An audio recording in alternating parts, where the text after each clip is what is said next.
welcome to today's media dialogue titled The Ebola Outbreak, What You Need to Know. I'm Wayne Sharp. I'm a health media specialist with the Internews Rooted in Trust project. And Internews is one member of the group hosting this dialogue, the Media Task Force of the Eastern and Southern Africa Interagency Working Group for Risk Communication and Community Engagement. My co-moderator today is Sylvia Somariva of UNICEF. Uganda's Ebola outbreak continues its disturbing spread. As of November 7th, we had 136 confirmed cases of Ebola virus disease in Uganda, including 53 deaths, with a case fatality rate of 39% in 7 districts. Among the concerns and misinformation circulating in the affected region are how the disease is transmitted, how people with Ebola symptoms are being cared for in treatment centers, and concerns about the safe and dignified burial of Ebola fatalities. In this media dialogue, we are joined by Dr. John Messina, a consultant emergency medicine specialist at the East and Southern Africa WHO hub in Nairobi. Focusing on the science of this situation, Dr. Messina will discuss the safe and dignified Ebola burial protocols, why it's important to have safe and dignified burials, and what families can do to support safe and dignified burials. We're also joined by Sylvia Somariva of UNICEF, who will share the latest community conversations and rumors on social media that UNICEF and other groups are tracking in the ESAR region regarding the Ebola outbreak. And we'll hear from representatives of the Ugandan Red Cross and the International Federation of Red Cross and Red Crescent Societies. If you have a question for any of our speakers today during this talk, please type them in the Zoom chat box, and my co-moderator Sylvia will track those and ask them of our speakers during this hour. Okay, let's begin. First, I'd like to ask Sylvia Somariva of UNICEF to share some of the latest social media content UNICEF and other groups have found in the East and Southern African region regarding the Ebola outbreak. Sylvia, over to you. Thank you, Wayne. I'm gonna quickly share a few slides on the digital social listening insights on Ebola. Let me know if you have any issues sharing my screen. Okay, so as expected, most of the content that we're tracking over the past week and over the past couple of months is geolocated in Uganda. But you can see in the heat map of engagement distribution that we're also tracking content in other countries, particularly preparedness countries in the region. Engagement level is fluctuating, which is usually normal on a week-by-week basis, but we've seen a steady decline over the past couple of weeks, mainly because there was a peak of engagement at the end of October. So we're not back to those levels of engagement as of right now. One thing it's important to keep in mind in this context is that these insights provide only a partial overview of what is happening, in the sense that we're mainly tracking content in English, and a smaller proportion of content that we're tracking is in Swahili. So there are certainly other components of the conversations at local level that are either not showing up in digital spaces, or that we're not able to track using our social listening tools. So it's important to integrate these insights with community feedback mechanism and other evidence generation tools that we have. So in terms of trends this week, most of the engagement was generated by conversations around transmission, and particularly concerns around children infected and mortality among children, and discussions as to whether early school closure is an appropriate measure to curb the spread. Also, mortality was another subtopic of interest, as you can see in the graphic, particularly around the news of the first Ebola death reported in Jinja district. Some additional information we have been tracking is related to user searches and questions. So you can see on Google and YouTube searches related to the number of children who died over the past few days due to Ebola, as well as the situation in Jinja related to Ebola, and also searches for statements from the Ministry of Education around the Ebola situation and the school closure. So some of the concerns and specific questions tracked on social media are related, again, to school closures and also lockdowns, and users questioning whether these are effective public health measures. There are still also questions regarding what to do if one is suspecting an Ebola case, if one has symptoms or knows somebody who has symptoms, what to do in terms of reporting that and how to proceed from there. So it's important to continue to share those type of information and insights.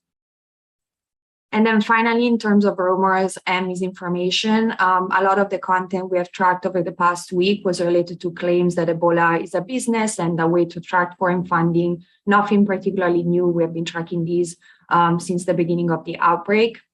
There were also concerns, again, this week around witch doctors, traditional healers, also pastors spreading false information to the public.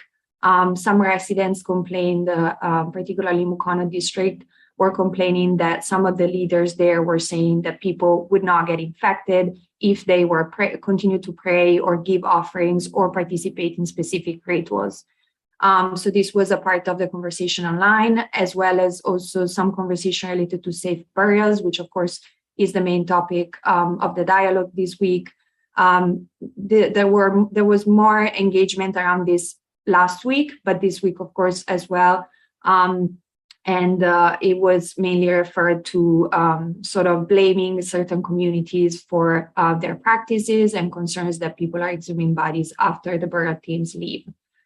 So, of course, we're monitoring for potential stigmatizations and hate language as well. So this is all from this week, and over to you, Wayne.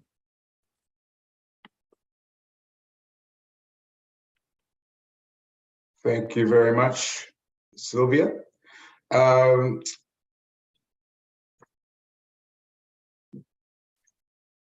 Okay, on to our next speaker.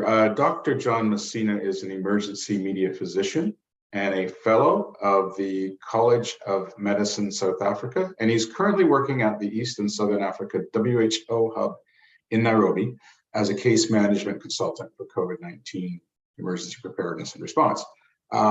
Today, Dr. Messina is going to talk to us about the Ebola virus disease outbreak, safe burial protocols, other issues.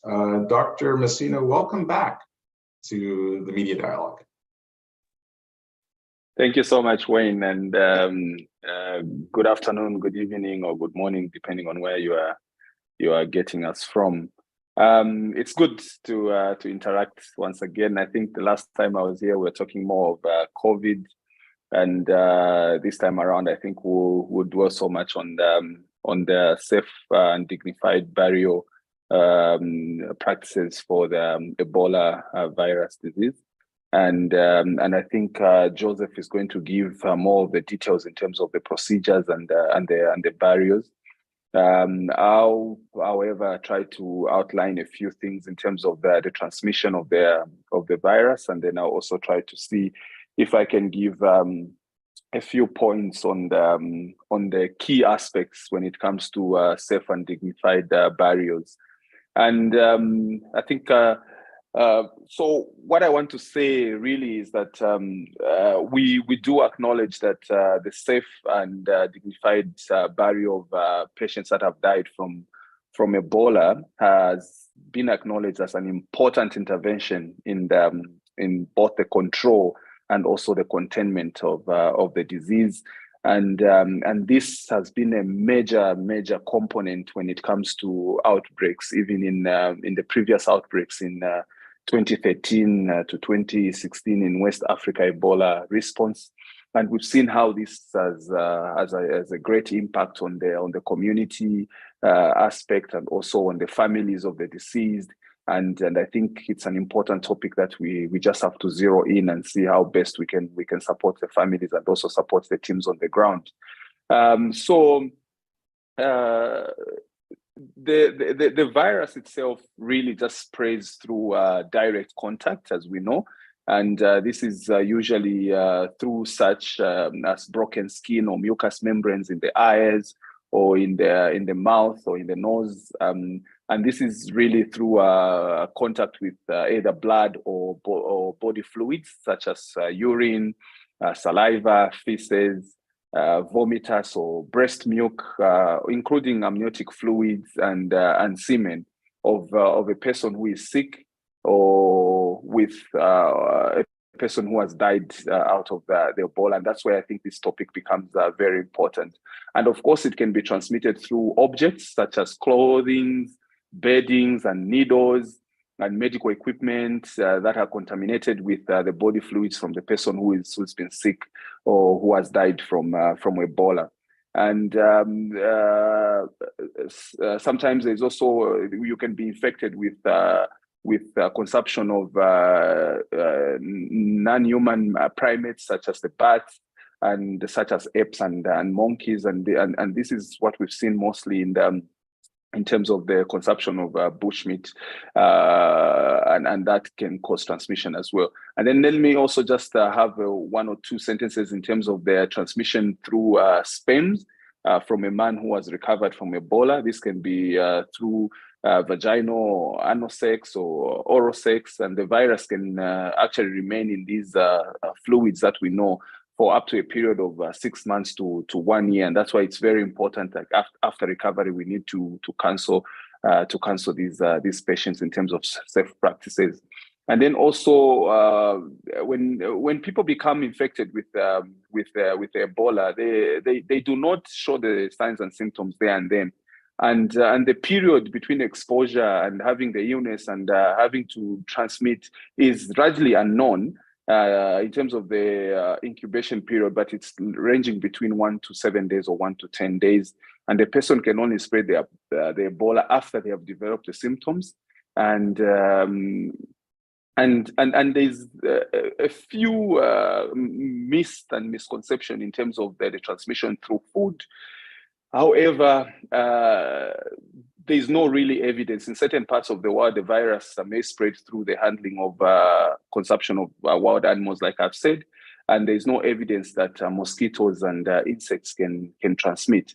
But when it comes to burial of these patients, I think there are key points that we need to highlight in these aspects. And one of them is that the Ebola virus can be transmitted in a post-mortem when the bodies are not well handled. And this is why every Ebola patient that has died should be buried or handled by trained teams, which Joseph, I think, is going to outline very well. And only and even the remains, and these people that are trained should also be in personal protective equipment or wear, and they should be trained to handle these bodies. And then when you're handling these bodies, like I said, you can be contaminated by the beddings, the clothing, so that becomes very, very important.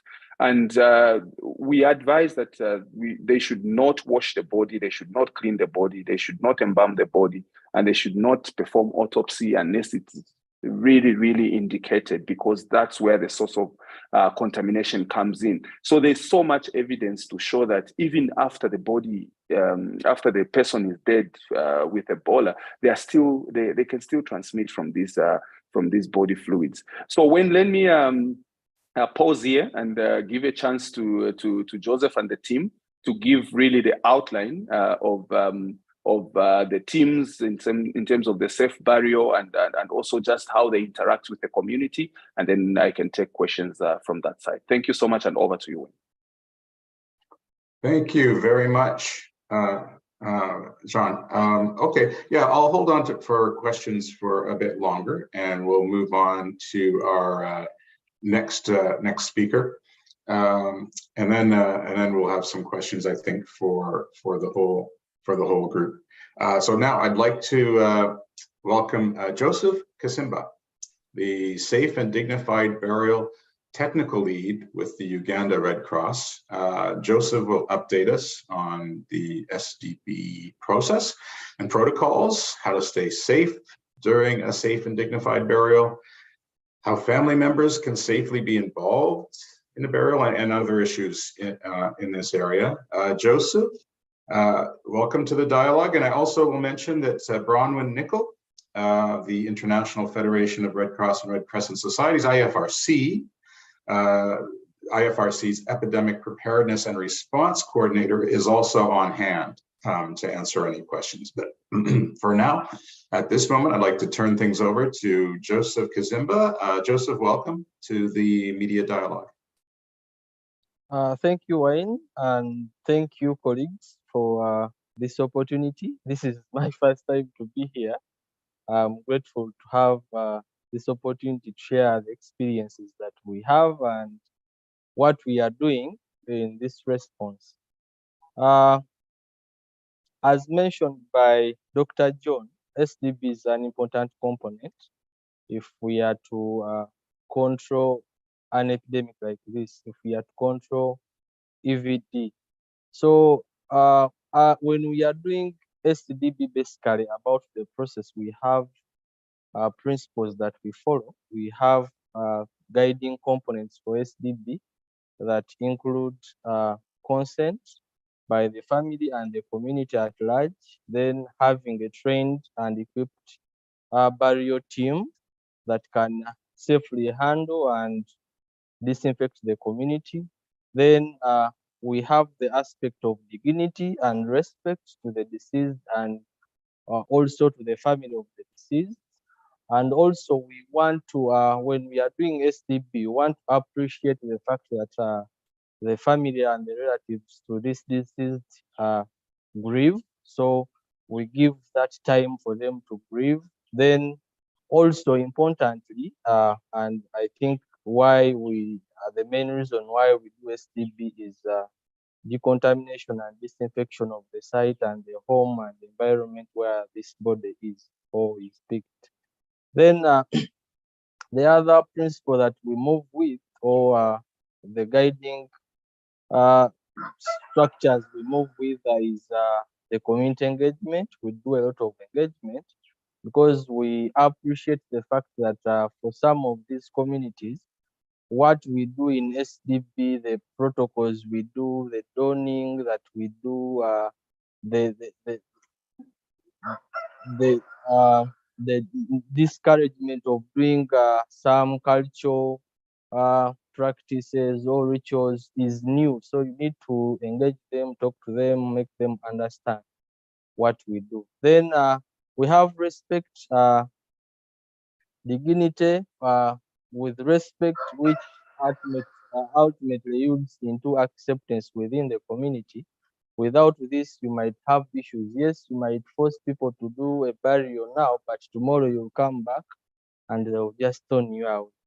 So also we make sure that we don't do mass graves or mass burials, and we always engage the family to agree on where to do the burials, because in Africa, for example, each family has its burial sites and they have where they do burials for their beloved ones and relatives. So we want to respect that and support the family without necessarily taking away their rights to saying bye-bye to their beloved ones. Yeah, so just that is the background of some of the principles we move with when we are conducting SDB. But about the process, how we do it here in Uganda right now, when there is a case in the community, because we basically deal with deaths that have happened in the community. In the ETU, I'm not saying that we don't operate in the ETUs, but in the ETU, it is usually easier to manage because the body is secured and the risk is contained within the body bag. But in the community, you have to do everything. So when we get the alert from the community, it goes through the district or the Ministry of Health Alerts Management Desk that sends out a field team to verify and categorize these deaths to see whether the death met the community case definition or not, the community case definition for EVD and also suspect case definition. So after the field teams do the verifications, now we we receive the alert, and maybe to just give a small background of what is happening here. On the 16th of October, the president gave a directive that all burials in Kasanda and Mubende are supposed to be conducted by trained teams of health workers. So that meant that all burials have to be handled by either a burial team trained by the Ministry of Health or SDB team. So when we receive the alert, we gather more information about the alert, notify the team leader who is for the team that we will have selected or identified to go and handle the alert. This team does the engagement prior to departure. They talk to the family, know where the body is, know where the burial is going to be, get more details about the age of the deceased, because the age and the size somehow helps to determine the number of people or the human resource you will need to go and conduct the burial. The number of team members you need to conduct a burial of a 3-year-old or 2-year-old. It might not be the same number of body handlers or number of team members that will do a burial of a 30-year-old. So we need to understand before we leave. We know we need which type of equipment. Do we need to go with the pickup? Is the body going to be transported from maybe where it has where the body is to the burial site? So all those details are gathered by the team before they depart. And now, after getting all the information, they depart and get guidance and directions from the family where they are going to find them and the other nitty-gritties of having the burial move smoothly. So when we reach on site, again, we do not just take it for granted. We need to engage the community again, of course, focusing on the family of the deceased, making sure that they understand what we are going to do and appreciate what we are going to do and know the reason why we are doing it. Because at the end of the day, if we do the SDB, if we do the burial and go away, if the family did not appreciate or if it don't understand why the burial has been done like that, that's where you hear of cases of exhuming bodies. So we engage the family if there is anything that we have not agreed on, because when we are engaging the family, we are mainly looking at 2 or 3 things. One, we are looking at safety of the team and the family, and also we are looking at the dignity of the family and also the deceased, because we know that yes, for us we might be looking at a dead body, we have come to bury someone, but to the family member or to the relative, that dead body is the father and that dead body is the son or a daughter. So that was the breadwinner. So for them, it might not really be so much about safety at that time, because yes, they might know, they might have some minimal risk perception of what is happening and the risk that they might be having. But now when it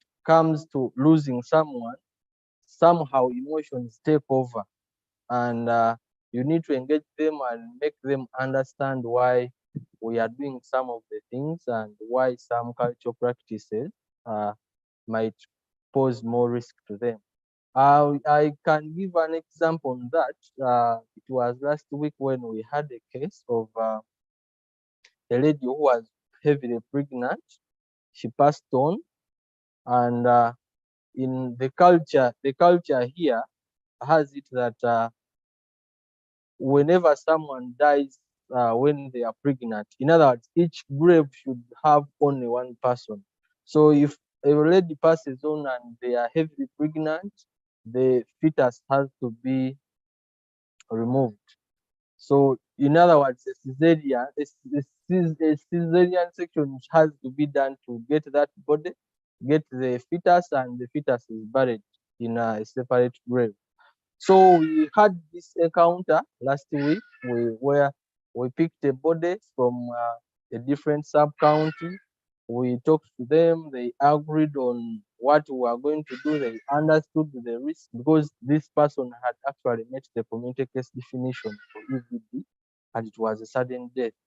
So we agreed with them, yes, we are going to do the burial like this, we are not going to cut the body, we are not removing the fetus, and somehow the family where we picked the body agreed, and of course after a long conversation. So after that, we secured the body, put it in the body bag, then transported it for around 50 kilometers to where it was going to be buried. So reaching there, now it was a different story.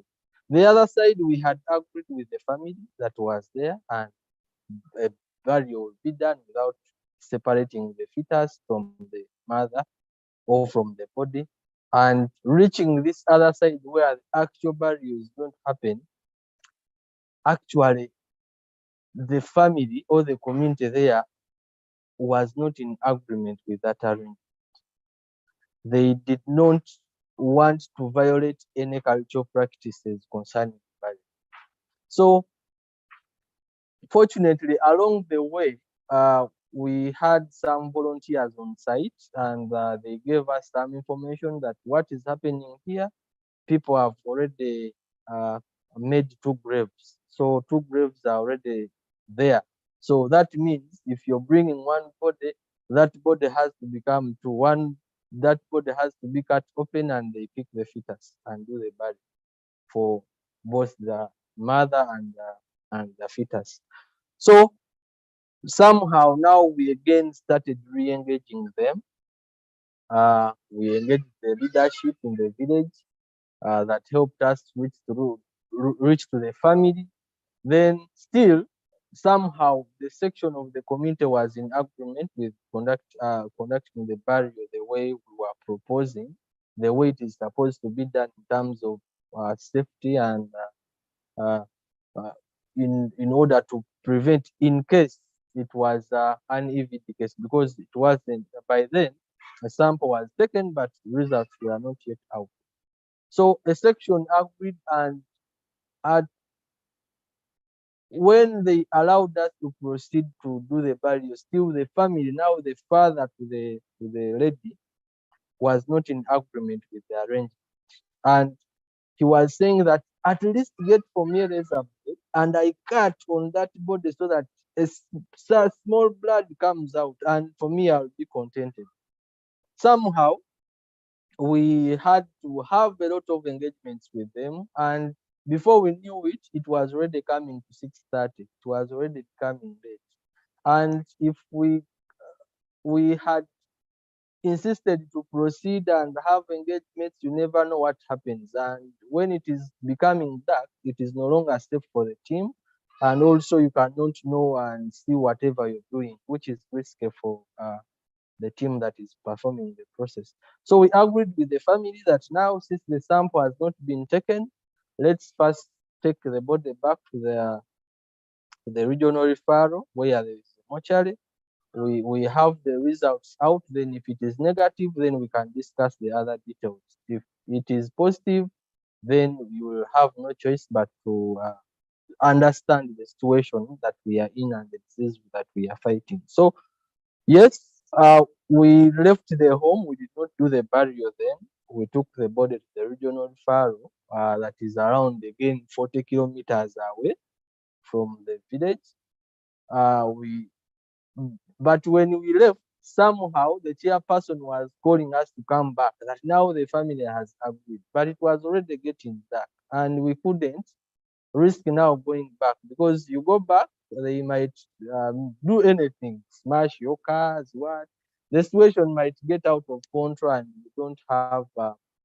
you might not have ways of coming out of the situation or the mess. So the next day, now the family, when we took the body back to regional referral, the family and the community members and the cultural leaders around sat and agreed on a ritual that can be done to actually mimic the removing of the fetus from the body. So it was agreed, and the next day, early morning, they gave us a call. We agreed. The chairperson explained, the family explained. So we went back, and what they did, they got a banana flower. I don't know whether colleagues here know the banana flower, but they got it, and the family, the father was given some light PPE to now do his rituals. But since the body was already secured in a body bag, we gave him gloves and we gave him whatever we thought was necessary by then for him to stay protected, but emphasizing the fact that we are not opening the body. So rituals were done on the body bag, and the family later now accepted us to do the burial, and something that was going to turn into news or something that might have caused a lot of havoc. Somehow we left the village and the home when they were appreciating what we had done, and somehow this is an example of the engagements that we have to go through as the SDB team, because whatever protocols or whatever we are doing, yes, as a trained team, you might know that donning, putting on PPE can help us protect ourselves. Decontamination of the homestead is important, but the family and the people we are there to support should also be able to appreciate. Otherwise, if they don't appreciate what we are doing and agree on it, we might be wasting our time. So I know I've been somehow elaborate. When you let me know if I'm going overboard. And That's fascinating. You can go for a couple more minutes, and then we'll have some questions. Okay. So how do we stay safe during the SDB? One, and our number one principle of staying safe in the community is having the communities on our side when we are going to do the SDB. Have the community accept. Then if the community has accepted you with your PPE, with your disinfectant, with your chlorine, you can be able now to fight, to protect yourself from EVD infection. But if you're going to the community and in the process of donning or doffing, you'll be stoned, or you'll be violence will break up, then you are not safe for you, for the team, and also for the family, because then you cannot complete the entire process. So on top of having the personal protective equipment, on top of the disinfection we do in the community using mainly we use chlorine, which is 0.5%. We engage the community. So the protection of the teams start with the community. So the community protects us as we protect them, and as we protect the team members. So how are family members involved in the burial without compromising safety? One, for example, if someone has died from the ETU, this person probably was picked from the community a month back, and they went to the ETU. Probably the family members have not visited. So then you bring back a body, which is in a body bag. It would really be human enough to allow the person, the family, identify or pay the last respect, view the body of their beloved one before you do the burial. So we give that option of opening the body bag, but this body bag is opened by one of the SDB team members donning on full PPE.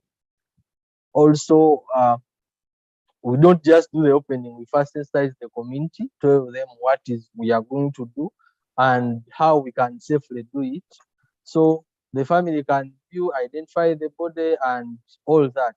Then also, when we deem it safe, when the body is secured in the body bag, then we know that if the body bag is disinfected, the risk, if the bag is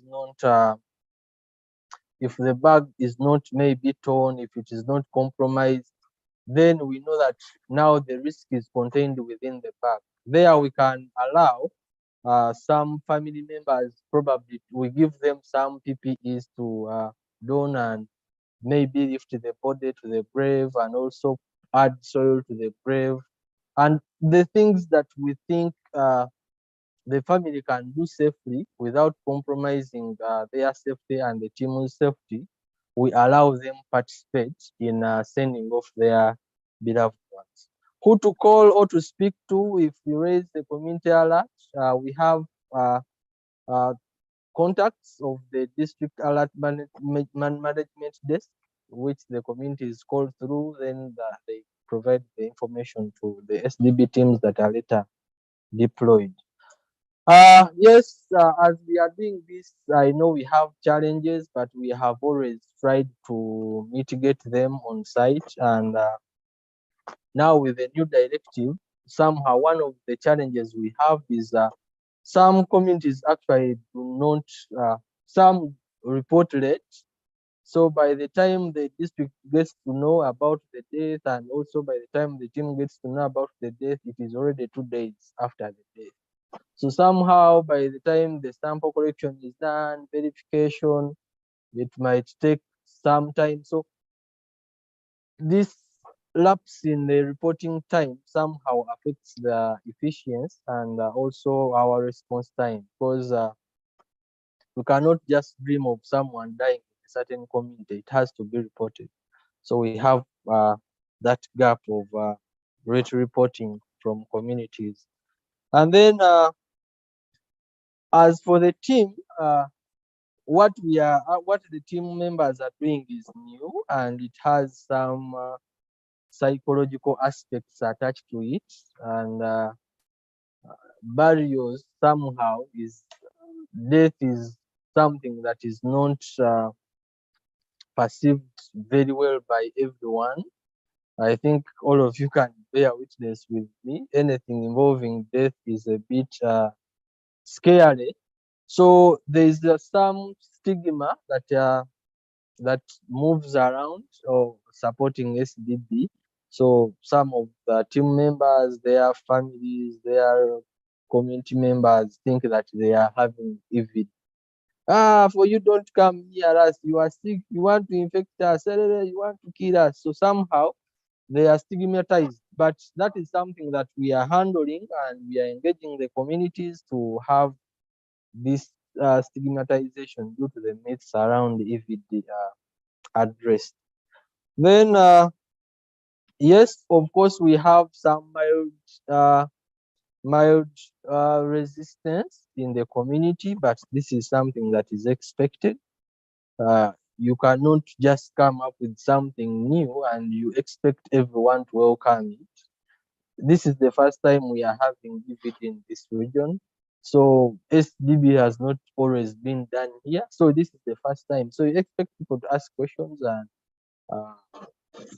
put some kind of reaction. So what is important is engaging these people, and after engaging them, now you have the barriers done safely. Also, last but not least, we have some sections of the community still have a low risk perception on EVD. So we still have a big role to play, and not only Red Cross, but also other partners who are supporting the response to increase the risk perception.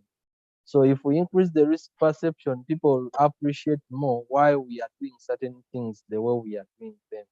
So by this cannot be, as I said, it can't be done by Red Cross alone. Even other partners have to come in and support on this. Yeah. So yeah, for now I know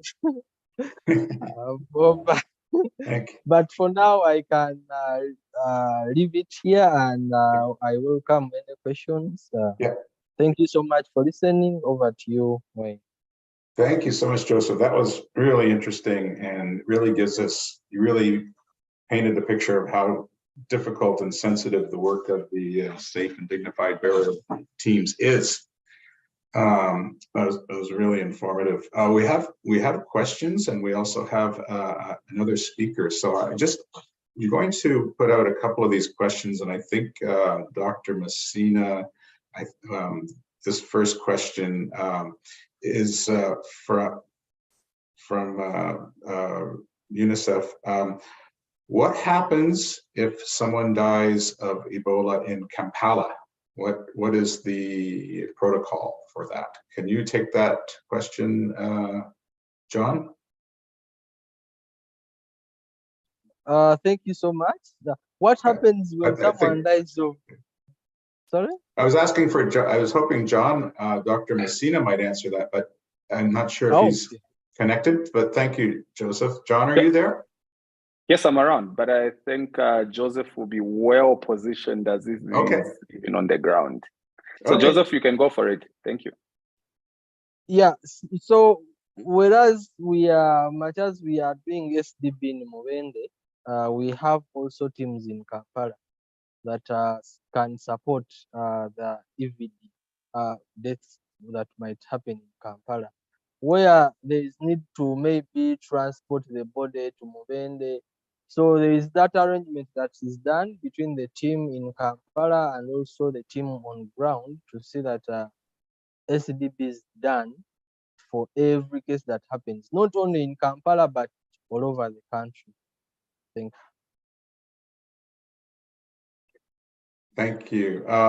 One more question before we move on to the next speaker.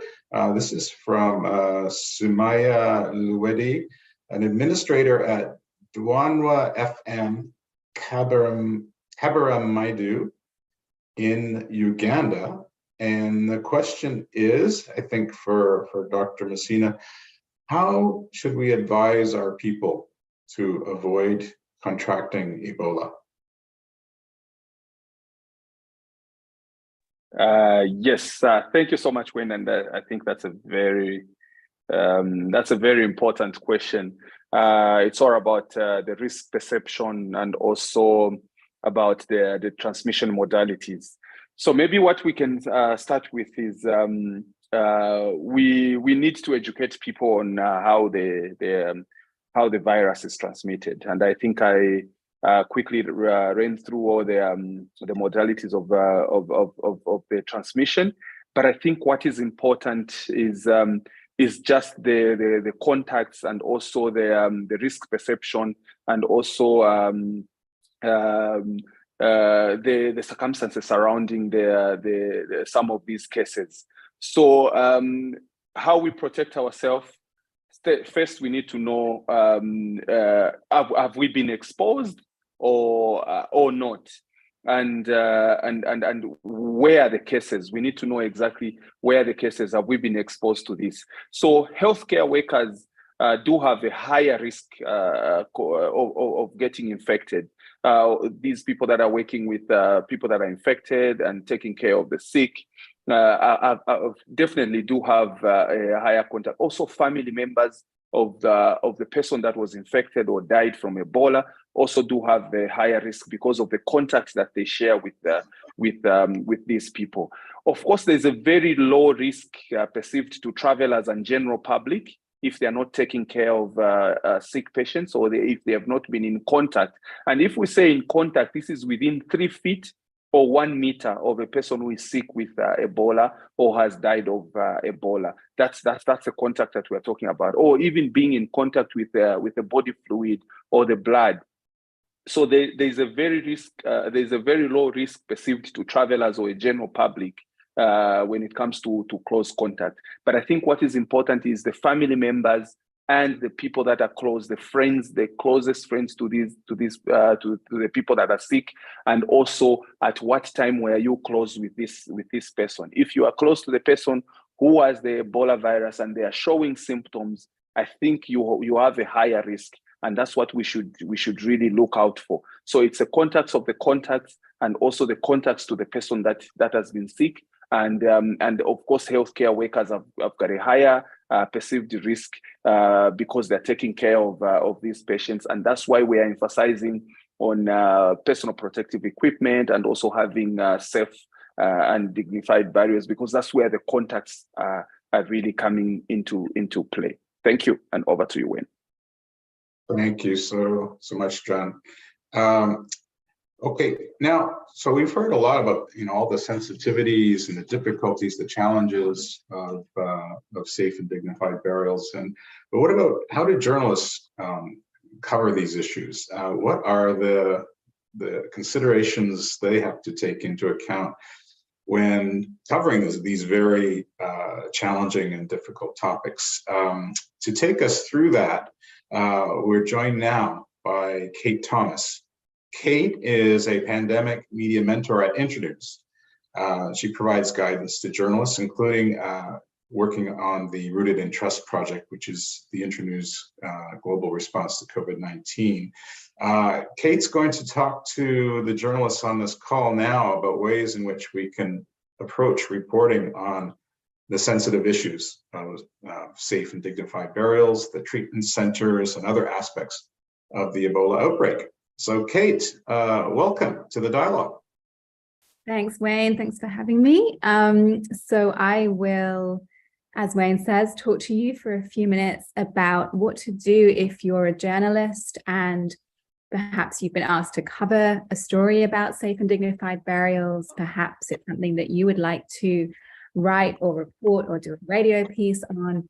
How do you approach that given the challenges, given the need to protect yourself and others, and of course, given the extreme sensitivity around this issue, which John and Joseph have so wonderfully outlined for us today. So I will share my screen. Hopefully you can see this in just one moment. Okay, do you see my screen there, Wayne? Fantastic. Okay, so if you're a journalist, what to consider when reporting on safe and dignified burials?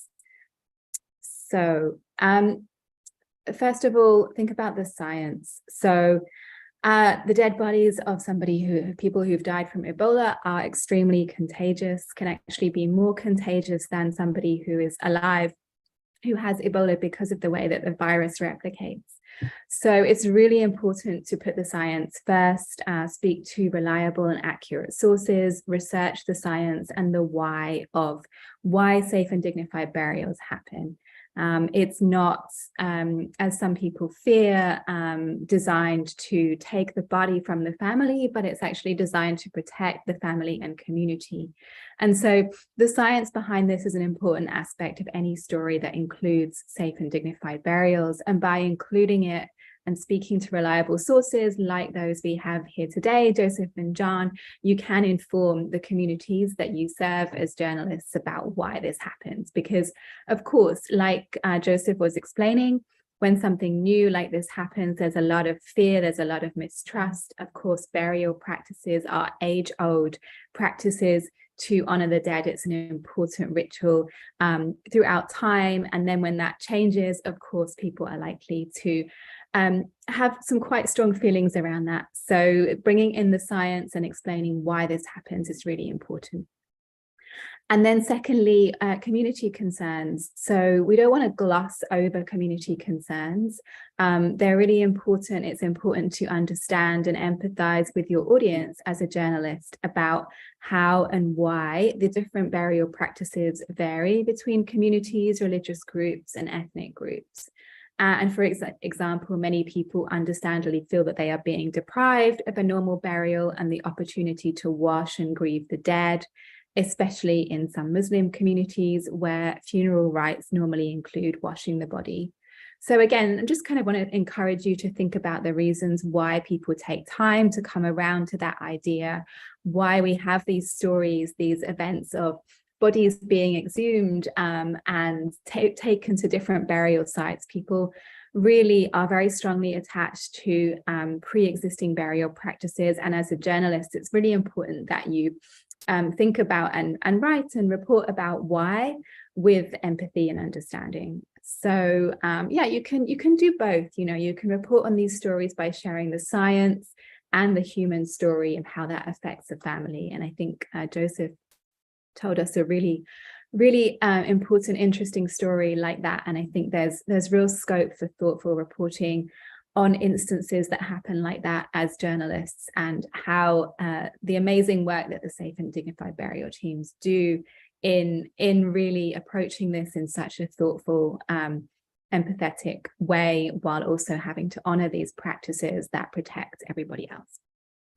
And then, there's real scope for creativity here as a journalist, thinking about what other solutions there are for families when they can't bury their dead the way that they always have. So you can look to other outbreaks of Ebola, other outbreaks of viral hemorrhagic fevers, and think about, what have people done in the past? How have burial practices been able to adapt when people could not wash or touch the dead? And again, Joseph's example is a really important one. For example, look to the West Africa Ebola outbreak, where I did a lot of work. We really saw how people had to adapt their practices and found other ways to honor the dead, such as gathering around a loved one's belongings, such as performing rituals. People do find other approaches, and I think that's also scope for a really compelling story, which can encourage people to think, okay, we can't do this, but what can we do to honor this person who was so important to us? And then if you do need to actually go to a burial site if you're a photographer, for example, it's really important to protect yourself. So keep your distance, of course.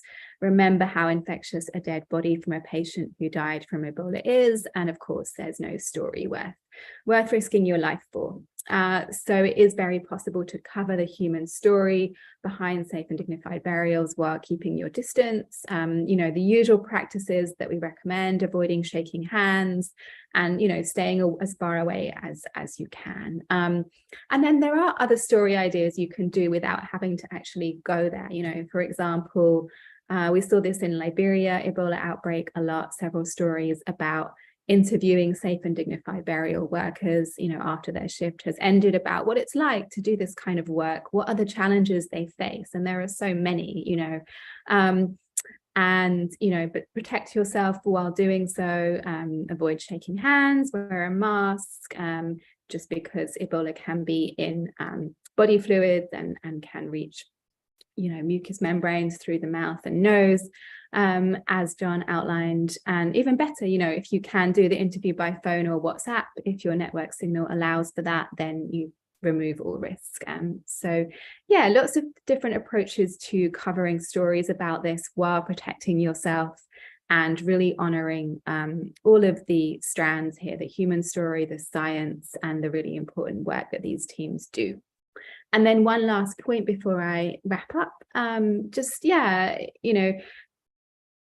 note on always respecting the dead, which really goes without saying. I'm sure everybody does this here, but resist the temptation to turn the story of a safe and dignified burial into anything sensationalist, that might sell newspapers. But really most important here is to protect communities, make sure accurate information is being shared, and really limit the risk of stigma, because anybody who has lost loved ones to Ebola is at higher risk of stigma, and we want to absolutely prevent that as journalists and continue to do really important work. So thank you. I'll hand it back over to you, Wayne, and here for any questions as well. Thanks so much, Kate. That's really important guidance. I'm going to hand over to Sylvia Samariva now, who's our co-moderator, and she's been moderating the question chat box, and she'll share some of the questions now, I think, with the whole group for our last few minutes. Sylvia? Thanks, Wayne. Yes, there are a few questions coming through. Before we get to those, I just wanted to ask the attendees if they can please put their questions in the chat. I see there are some hands raised. I think that would be easier to make sure that we can follow up if we don't get to them now.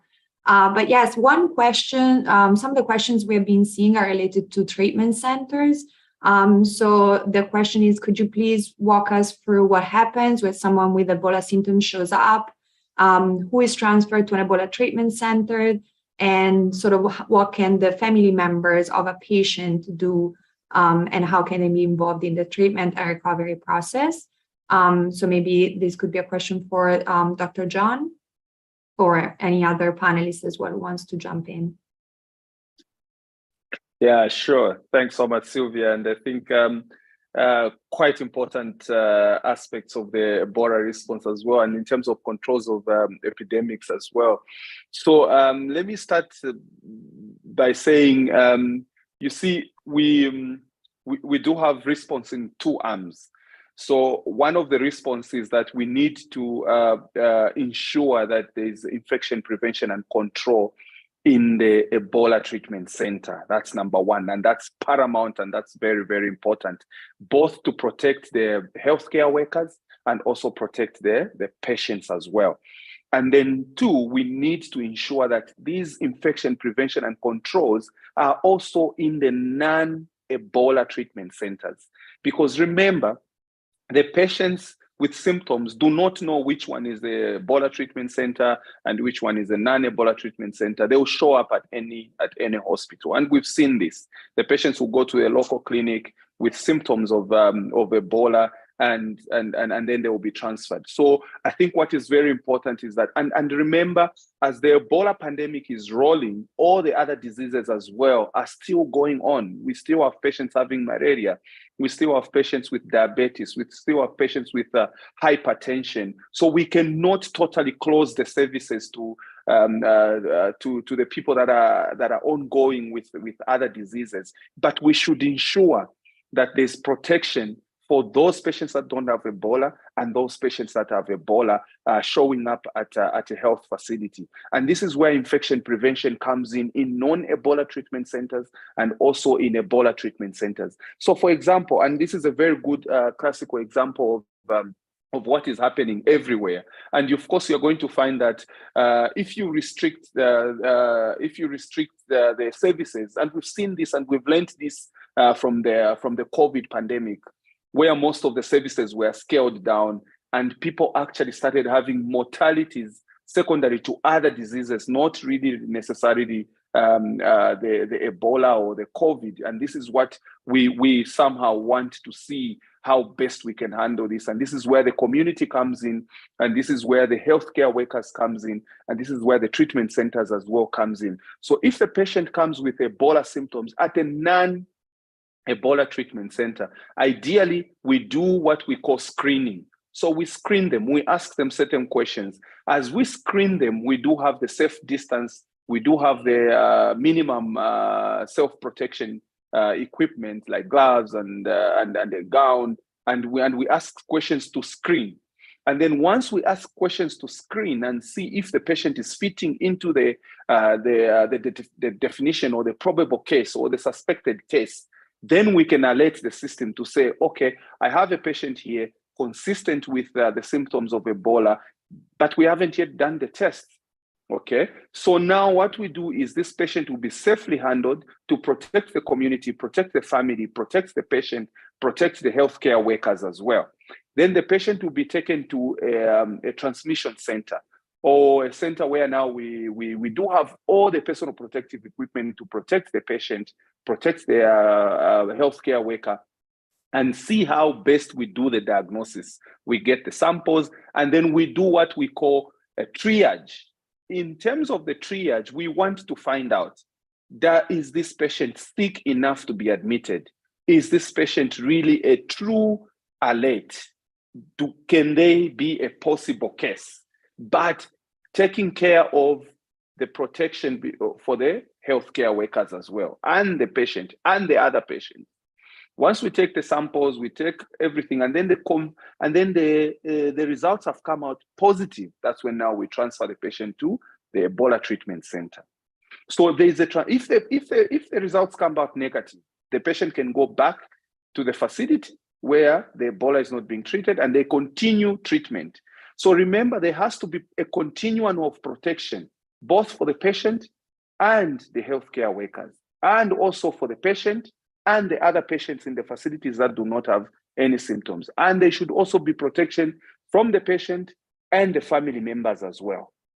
And once the test becomes positive, this is where now the family becomes involved. And this is where the family plays a bigger part in recovery of the patient, in management of the patient, because we need that support, and also in containment of the disease. Because once the patient comes out positive, now we need to find out who has been in close contact, who are the friends, who are the family members, where are they coming from, and where have they been? And that way, that's the only way we can break the chain of transmission. And this is where we need the families, and this is where we need the friends, and this is where we need the contacts to work with us from step to step, find out where they've been, who have they been in contact with, how do we contain the spread of the disease. That becomes cardinal and very, very important. And we want the community to know this, and we want the community to participate in this, and we want the community to help the healthcare workers, and we want all the other partners to help so that we can contain the disease. Thank you, and over to you. Sylvia, did you, I know we've run over the hour, but did you have one more question, or should we move on? I think we can move on. There are a few questions that I think we can follow up on, and an end raised, but I'm not sure if there is a question, and please just share it in the chat if you can. I think that would be easier to follow up since we're at time. So over to you, Wayne. Okay, thanks so much, Sylvia. Thank you, everyone. As we prepare to wrap up another media dialogue, I just want to let you know that we have recorded this dialogue, and the link to the recording will be available. And we will also send audio excerpts of today's presentation to our full journalist network via WhatsApp. As always, we'd like to hear from you about how you use the information you gained in today's dialogue in your reporting. So please send us your work or send us a message and let us know if these are helpful, and suggest topics for future media dialogues. I know we will be dealing with the Ebola outbreak in future dialogues. We may focus on treatment units in a future dialogue. We'll let you know very soon the details of that coming up. Many thanks to Dr. John Messina, to Joseph Kasimba, to Kate Thomas, and Sylvia Somariva for their excellent contributions to today's dialogue. And until next time, for the RCCE Media Working Group, I'm Wayne Sharp saying thanks for joining us, and stay safe. Thank you so much, and have a